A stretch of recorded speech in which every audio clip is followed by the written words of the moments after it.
If you're watching this, you probably struggle with motivation. You may have some goals for yourself that you embark on, you'll be consistent for 3 days and then you lose motivation. In this video, I'm going to tell you an effective way to get motivation. And effective is the only way I can describe it. But before I continue, I just have to say, we all know this. You shouldn't rely on motivation. It should be discipline. But for the sake of this video, motivation is the most important thing. And I guarantee the method that I'm going to tell you is more effective than anything you've ever used. You know, when I scripted this video, I wasn't even supposed to script anything. But then I did it by mistake, and then I had so much motivation. I worked harder yesterday than I have in any day this whole year. So about 30 minutes before I started scripting this video that I'm recording now, I was like, I needed some motivation. So I was just thinking about the YouTube channel, how I can grow it, how far I've come.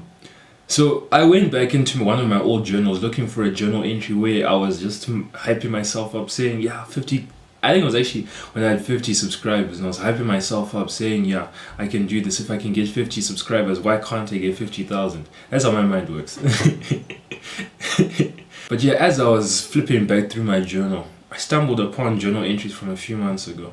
In fact, a few weeks ago. And these journal entries, they're probably from when I've been at my lowest emotionally. I can't even describe the amount of pain I was in. Like, you know, when I think about how much pain I was in during these journal entries, I actually feel sorry for my younger self. I'm in awe of the manner in which my younger self dealt with all the pain he's been dealt with this year. And you know, as I read through those journal entries where I was expressing my distaste to God, I was literally shouting at God, asking him why this is happening. You would think that it would have made me sad. It would have put me back into that frame of mind.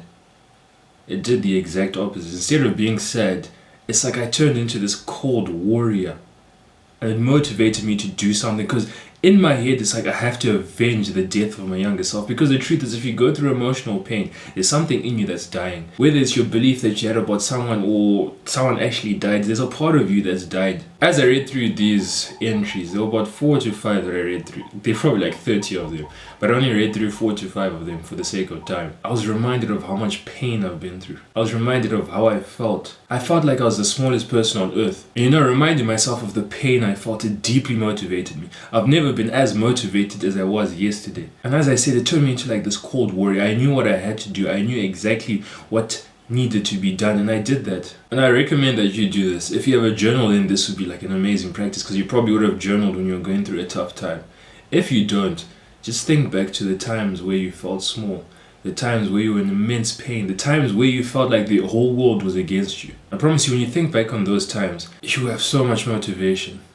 And people will be like, you shouldn't be motivated by this because it stems in insecurity. And I'm never going to deny that it is stemmed in insecurity. At its root, all of this is running away from insecurity. But the point of this video is to get you motivated. You clearly aren't doing your work now. If you're watching this video, you think you need motivation. You're not doing enough work. What I'm telling you will motivate you. What you need to realize, and this narrative that's been sold, right? This narrative that, to be successful, you just need to be happy, you need to have good vibes. No, you don't.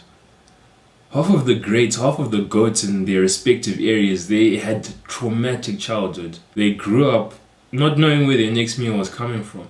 In fact, you look at so many of these guys, you look at, like, think about anyone who's done exceptional things. I can guarantee they have some traumatic event that fuels them. Something, whether it's like the fear of being broke again, whether it's the fear of being taken advantage of, the fear of like your life being in danger. They have something that is fueling them. The reason why I'm mentioning all these greats, because people, the common critique that this video gets is that you shouldn't use insecurities as a thing. You should you should only use good vibes to launch you to success. Perfect mental health, perfect this, perfect that. What you need to know is that to succeed in anything in life, you don't need to be coming from a place of complete security and joy. You just need something that will make you act. Because in this universe, there is a law of cause and effect.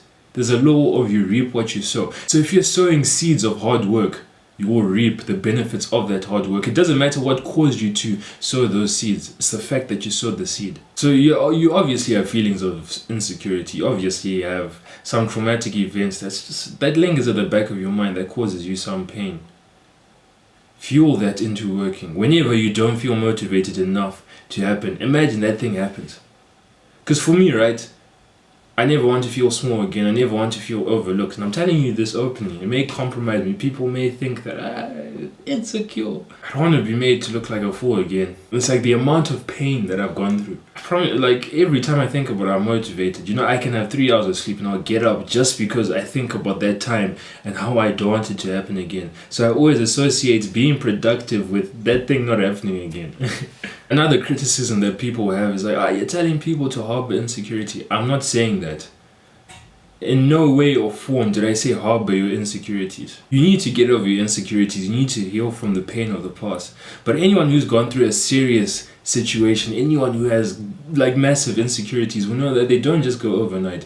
You can't just be like, well, Takura, you're not insecure anymore. It takes months, maybe even years of working. So while they're there and you're like trying to get over them, just use them. Use them to your advantage. Use that pain and fuel it into your work. Fuel it into becoming a better version of yourself. Because what else are you going to do? You can't avoid the pain in life.